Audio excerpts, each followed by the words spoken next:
it's Miss Loretta. It's time for another baby time rhyme. Okay, so we're going to do a body rhyme of baby bye, a tickle rhyme of 1, 2, 3, and a bounce rhyme of bouncing, bouncing. Then I have some books to share and a literacy tip. So we'll go ahead and get started with baby bye. There's a fly. We will watch him, you and I. There he goes on his toes, creeping, creeping to your nose, nose, nose. And we'll just tap the nose. And we'll do that for another body part. Baby bye.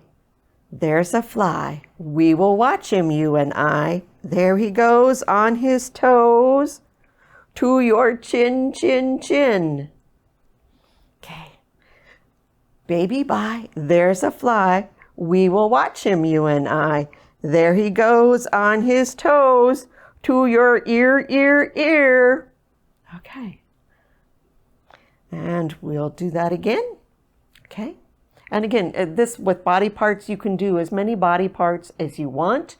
You can name all kinds of things. It's an easy one to do. And if you do it on a regular basis, they'll kind of anticipate, especially if you do it in a certain order.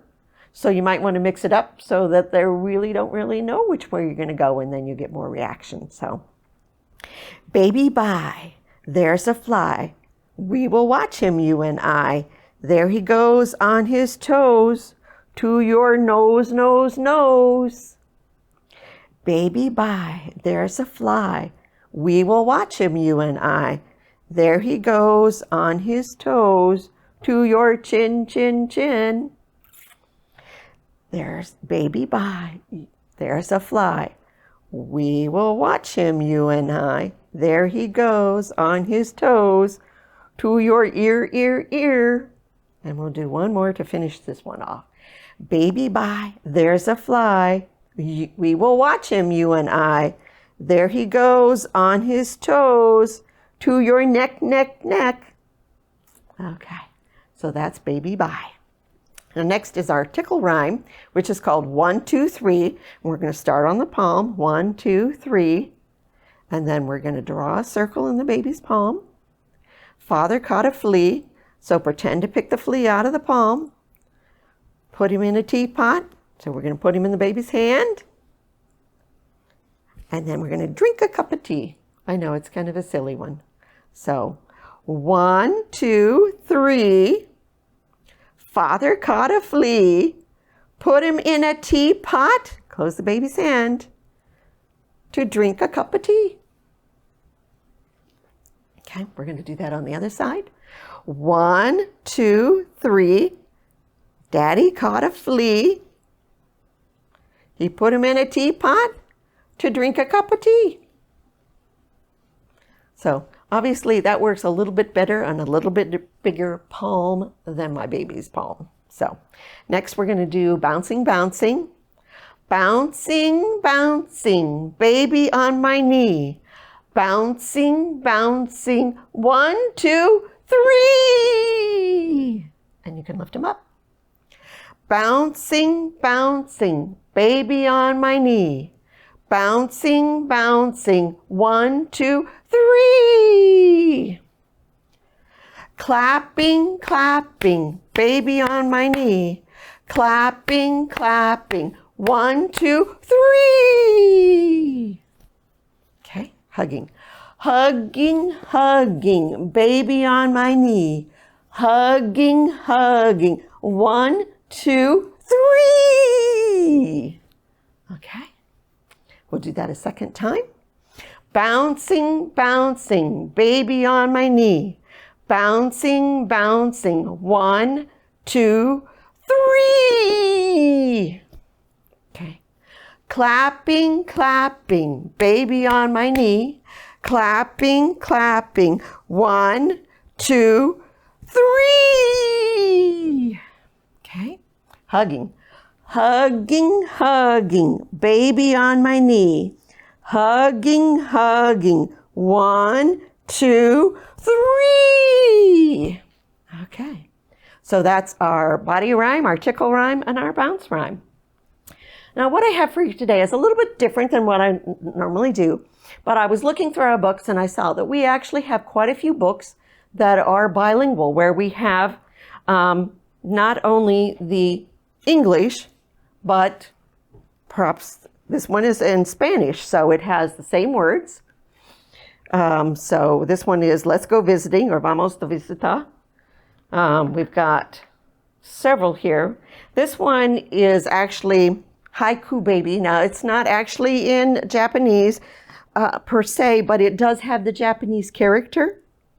And it does actually have the haiku form of poem. So if you want to introduce your child to some of that. I also have something in French, Les Miserables. So, Le Monde. And I did not take French, so excuse me if I do not pronounce it correctly. Le Film. So those are French. Another Spanish, which is The Napping House. Also, I've got something called Summertime Rainbow. It's a bilingual book, and it does actually have the Chinese characters. But I don't speak Chinese either, so, but if you do, or you want to introduce your child to that, the point is that we do have other things. Also, we have another Spanish one, the Global Babies. So we have a variety of different things, and if we don't, I mean, you can request that we buy some of those things, or we can actually request them from other libraries that do have more of the language. But what I wanted to let you know is that babies are born with the ability to distinguish sounds of all types, and that around 8 months they start to lose some of that ability if they're not using that. So if you're really interested in teaching a second language, or maybe you are bilingual and like to share that, you often hear about starting earlier, you often hear about starting later, you know, like 3 to 5 or elementary. But what I'm finding in the research is that actually you want to start younger. Now, some people say that children can't differentiate, you know, between, but actually the research shows that they can, and their language skills in both of them would equal possibly someone else's in just one language, because they're working on 2 different systems. So there's a lot of information out there. One site that I found was 0to3.org, had a lot of information about the bilingual and learning other language that I thought was very good. So, so if you want to expose your child to another language, I suggest that you start earlier. And I'm sure most of us probably had a language when we were in school, but think about that and do that with your child. Also, I did bring one, just baby talk. So basically, I'm talking about using all kinds of other language, but don't forget to just talk to your child, whether you're using English, Spanish, Chinese, Japanese, whatever language that you want to work with your child, but make sure you're talking lots and lots of all kinds of things. You might feel kind of silly, and remember that you can, when you ask a question, you can stop and give a pause and let that child have a chance to respond, or at least think a response. And when they get a little older, they can actually respond. That's all I have for you today for Baby Time Rhymes. Thanks for coming. Hope to see you again real soon. Bye now.